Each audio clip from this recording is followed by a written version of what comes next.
Rumah itu berada di ujung gang sempit yang hanya cukup dilewati satu sepeda motor. Gang tersebut selalu lembab, bahkan saat siang hari, karena sinar matahari terhalang deretan rumah tua yang berdempetan. Di ujungnya berdiri sebuah bangunan 2 lantai dengan cat abu kusam yang mengelupas seperti kulit mati. Pintu kayunya tebal, penuh goresan, dan gagangnya berkarat. Jendela-jendela tertutup rapat, seolah rumah itu sengaja menolak untuk melihat keluar. Raka berdiri cukup lama di depan pagar rendah yang hampir roboh. Ia baru saja menerima kunci dari pemilik kontrakan yang bicara singkat dan terburu-buru. Tidak ada penjelasan panjang, tidak ada basa-basi, hanya alamat, kunci, dan peringatan agar tidak merusak apapun di dalam rumah. Harga sewanya terlalu murah untuk ukuran lokasi sedekat ini dengan pusat kota. Tapi Raka tidak banyak bertanya. Ia sedang butuh tempat tinggal, dan rumah ini terlihat cukup kokoh meski usianya jelas tidak muda. Saat pintu dibuka, udara dingin langsung menyentuh wajahnya. Bukan dingin biasa seperti ruangan kosong, melainkan dingin yang lembab dan berat, seakan udara itu telah lama terperangkap. Aroma kayu lapuk dan tanah basah memenuhi ruang tamu. Lantainya berderit setiap kali diinjak, suaranya menggema lebih lama dari yang seharusnya. Di dalam, perabotan lama masih tersusun rapi. Kursi kayu menghadap ke satu titik kosong di tengah ruangan. Meja kecil penuh bekas goresan seperti bekas kuku. Jam dinding tergantung miring, jarumnya bergerak tersendat, lalu berhenti sejenak sebelum kembali berjalan. Raka mencoba menenangkan diri. Ia mengatakan pada dirinya sendiri bahwa rumah tua memang selalu terasa aneh di hari pertama. Menjelang malam, suasana semakin sunyi. Suara dari luar gang menghilang sepenuhnya, digantikan oleh kesunyian yang terasa menekan telinga. Lampu ruang tengah menyala redup meski bohlam baru saja diganti. Saat Raka merebahkan diri di kasur, ia menyadari satu hal yang membuatnya terjaga. Tidak ada suara serangga sama sekali, tidak ada jangkrik, tidak ada cicak, tidak ada apapun. Tepat setelah jam dinding berdetak melewati tengah malam, suara langkah kaki terdengar dari ruang tengah. Perlahan, teratur, seolah seseorang berjalan tanpa tujuan. Raka menahan napas, mendengarkan. Langkah itu berhenti di depan pintu kamarnya. Tidak ada ketukan, tidak ada suara napas. Hanya keheningan yang terasa lebih pekat dari sebelumnya. Pagi datang tanpa benar-benar terasa seperti pagi. Cahaya matahari hanya mampu masuk tipis melalui celah jendela yang tertutup rapat. Udara di dalam rumah tetap dingin, sama seperti malam sebelumnya. Raka terbangun dengan kepala berat dan mata perih, seolah ia hampir tidak tidur sama sekali. Ia mengingat suara langkah kaki itu dengan jelas, begitu dekat hingga ia yakin seseorang berdiri tepat di balik pintu. Namun saat ia membuka mata, segalanya kembali sunyi. Ia mencoba menjalani hari seperti biasa, membersihkan rumah, membuka beberapa jendela, membiarkan udara luar masuk. Anehnya, jendela di ruang tengah tidak bisa dibuka penuh, seolah ada sesuatu yang menahannya dari luar. Ketika ia memaksa, jendela hanya bergeser sedikit lalu berhenti. Dari celah sempit itu, gang di luar terlihat kosong dan pucat, tanpa suara kehidupan.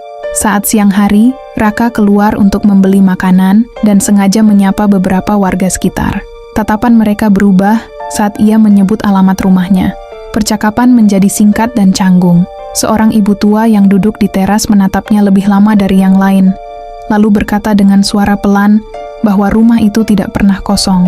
Ia menjelaskan bahwa siapapun yang tinggal di sana selalu merasa ditemani, hingga akhirnya tidak ingin pergi atau tidak bisa pergi.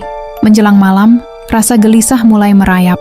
Raka merasa ada yang memperhatikannya dari sudut ruangan, terutama dari ruang tengah. Ia sering menangkap bayangan samar di ujung penglihatannya. Namun saat ia menoleh, tidak ada apapun. Lampu berkedip tanpa alasan, dan jam dinding kembali berhenti pada jam yang sama seperti malam sebelumnya. Ketika ia mencuci muka di kamar mandi, udara tiba-tiba terasa lebih berat.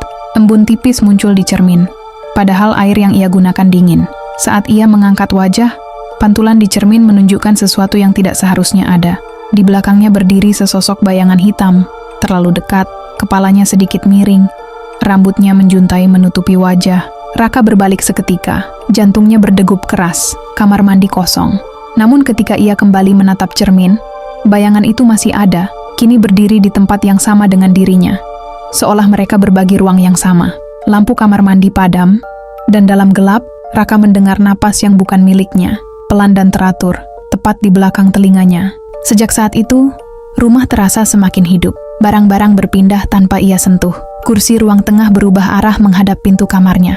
Dan setiap malam, langkah kaki itu kembali, tidak lagi ragu, tidak lagi berhenti di ambang pintu, tetapi berkeliling rumah, seolah memperkenalkan dirinya sebagai penghuni yang sebenarnya.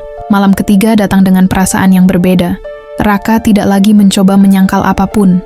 Rumah itu jelas tidak kosong, dan sesuatu di dalamnya semakin berani menunjukkan keberadaannya. Ia memutuskan untuk pergi sebelum keadaan menjadi lebih buruk.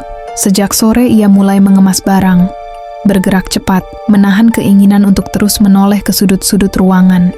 Saat matahari tenggelam, suasana berubah drastis. Udara menjadi pengap, seolah rumah itu menutup rapat dirinya dari dunia luar.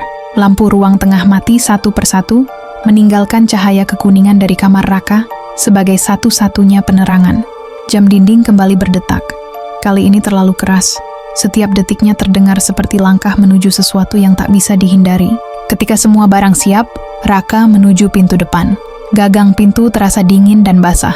Ia memutarnya, namun pintu tidak bergerak. Ia mencoba lagi, lebih keras, hingga suara kayu berderit memenuhi ruangan. Tetap terkunci. Jendela pun sama. Dari dalam, semuanya tertutup, seolah rumah itu telah memutuskan bahwa ia tidak boleh pergi. Langkah kaki terdengar lagi. Kali ini jelas, berat, dan tidak terburu-buru. Berasal dari ruang tengah, mendekat ke arahnya. Raka mundur perlahan hingga punggungnya menyentuh dinding. Nafasnya tercekat saat pintu kamarnya terbuka dengan sendirinya. Dari ambang pintu, sosok itu berdiri. Tubuhnya tinggi dan kurus. Kulitnya pucat seperti abu. Rambut panjang menutupi hampir seluruh wajahnya. Dari balik rambut itu, dua mata hitam tanpa cahaya menatap lurus ke arah Raka. Tidak ada suara ancaman. Tidak ada gerakan kasar. Sosok itu hanya berdiri, seolah menunggu. Raka merasakan tekanan di kepalanya. Kenangan yang bukan miliknya mengalir masuk. Ia melihat orang-orang lain yang pernah tinggal di rumah itu. Wajah mereka lelah, langkah mereka pelan, hingga akhirnya mereka berhenti mencoba pergi. Lantai berderit saat Raka jatuh terduduk. Kesadarannya memudar bersama suara langkah kaki, yang kini terdengar di dalam kepalanya sendiri. Rumah itu terasa hangat untuk pertama kalinya, seakan menerima keberadaannya. Keesokan paginya, gang di ujung rumah kembali sunyi. Pintu terbuka, rumah terlihat kosong seperti semula. Tidak ada barang, tidak ada tanda seseorang pernah tinggal di sana. Namun saat malam tiba, warga sekitar mendengar suara langkah kaki dari dalam rumah. Bukan satu, melainkan dua. Berjalan berdampingan, berkeliling tanpa henti, menandai bahwa panggonan wingit itu kini telah mendapatkan penghuni baru.